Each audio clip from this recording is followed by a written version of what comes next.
dia a todos, graça e paz do Senhor, amém? Vamos começando essa quarta-feira juntos, pensando na maravilhosa graça de Deus. Hoje eu quero ler para você o texto que Paulo escreveu para Timóteo, na segunda carta a Timóteo, capítulo 2, versículo 1, ele diz algo maravilhoso para Timóteo, que eu quero que você se coloque na posição de Timóteo e ouça o que Paulo diz.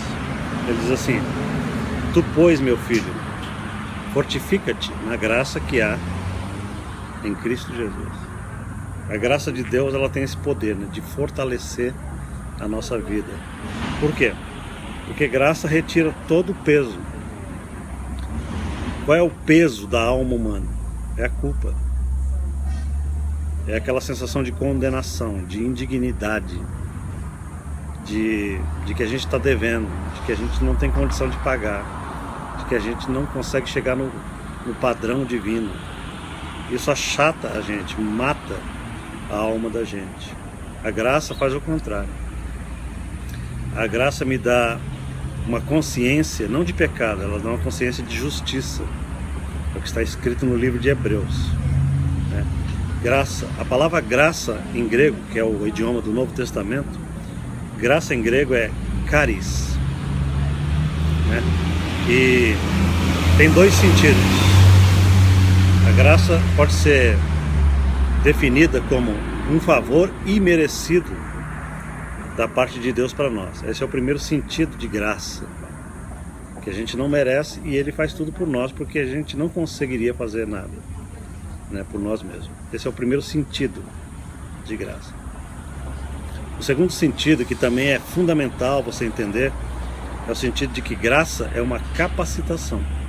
Então veja, graça é favor imerecido de Deus e graça é capacitação do Espírito de Deus em nós. Da onde vem a palavra carisma, vem da mesma raiz de caris, né? Caris é graça, carisma é capacitação da graça. Entender? O grego é muito profundo. Carisma, a gente poderia definir carisma como não só como capacitação, mas como um acessório divino, ou uma habilitação divina.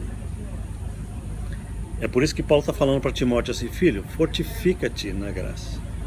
Por quê? Porque Deus tem dado a nós todas as capacitações para que a gente possa viver uma vida à altura do que Ele espera de nós. Então não existe desculpa para a vida de alguém que é de Jesus para viver uma vida fraca, pecaminosa, cheia de defeitos. É claro que tudo isso a gente traz na bagagem ao longo da vida. Quando se encontra com Jesus, a gente traz esse monte de problemas, esse monte de defeito no nosso pensamento, nas nossas emoções. Mas você quer ver como que a Bíblia diz para nós? Ela diz que em Jesus, quando a gente nasce de novo, nasce do Espírito, o Espírito de Jesus vem habitar em nosso Espírito. Existe uma comunhão perfeita em Espírito, né? E o segredo da vida cristã é Espírito. É do Espírito que nós extraímos os carismas, as capacitações da graça. É por isso que Paulo diz assim: posso todas as coisas naquele que me fortalece. Não nele, porque em nós a gente não pode todas as coisas referentes ao reino de Deus, as coisas que Jesus espera de nós, aquilo que Deus nos comanda fazer. A gente não consegue isso. O máximo que o homem pode fazer é ele consegue ser um self-made man, ou seja, um homem feito por si mesmo na área financeira. Muita gente consegue isso e sendo incrédulo. O cara é mau incrédulo, não crê em Deus, mas ele melhora um pouquinho a mente dele e ele melhora o aspecto financeiro. Ele trabalha com essa periferia do ser humano, mas não consegue mudar a raiz da sua própria natureza, porque a raiz da nossa natureza é Espírito. E Jesus disse que é preciso que a gente nasça de novo, é preciso nascer do Espírito para que a gente possa ser filho de Deus. Então nós não somos filhos de Adão, da raça adâmica. Agora todo aquele que está em Cristo é filho autêntico do próprio Deus Todo-Poderoso. Selá. A palavra selá é uma palavra hebraica que o salmista usava para dizer assim: dá um tempo e pensa nisso. Pensa como é poderoso você ser chamado filho de Deus. Eu e você sermos chamados filho de Jeová, filho do Altíssimo. Como é que pode ser isso? A gente nasceu dos nossos pais humanos. É porque Deus, pelo seu Espírito, regenerou o nosso espírito e colocou em nosso espírito a natureza do seu Filho. A natureza de Cristo Jesus está dentro do meu espírito e do teu espírito. E agora, a transformação da graça é a gente habilitar nossa mentalidade em harmonia com o que nós temos recebido em espírito. Amém? Isso é importante, isso é graça, isso é fortalecimento. É por isso que Paulo está dizendo aqui: você, Timóteo, vai se fortalecer na graça na medida em que você entende que você não é mais o Timóteo de antigamente.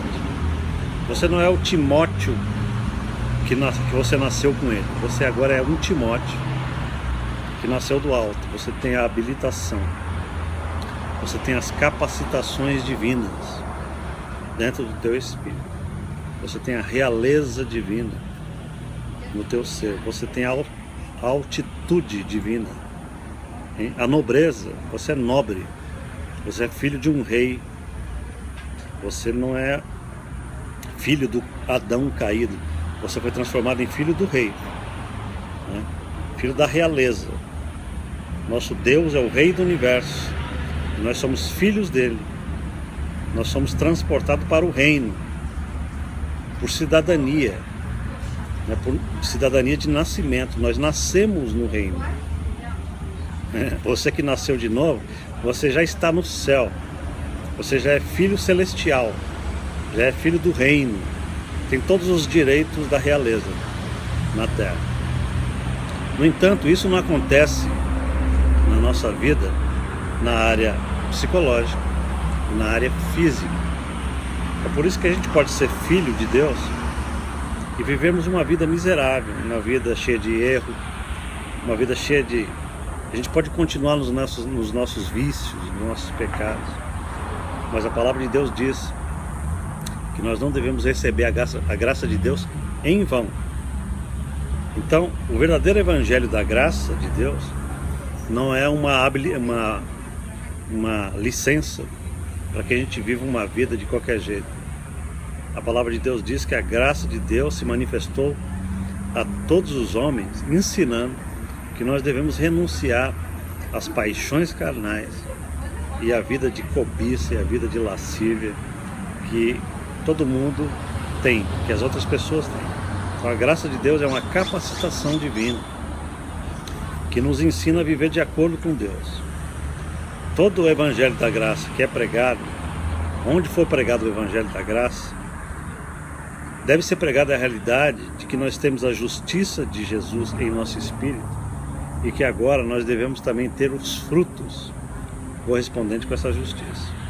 Quando você diz que crê no evangelho da graça, mas não tem mudança nenhuma de vida, você ainda não está vivendo o evangelho verdadeiro. Porque o verdadeiro evangelho nos traz poder do Espírito para vivermos uma vida completamente nova, não pela obediência à lei de Moisés, mas pela capacitação do Espírito. A nova aliança é a aliança do Espírito, diz Paulo. Nós vivemos em Espírito.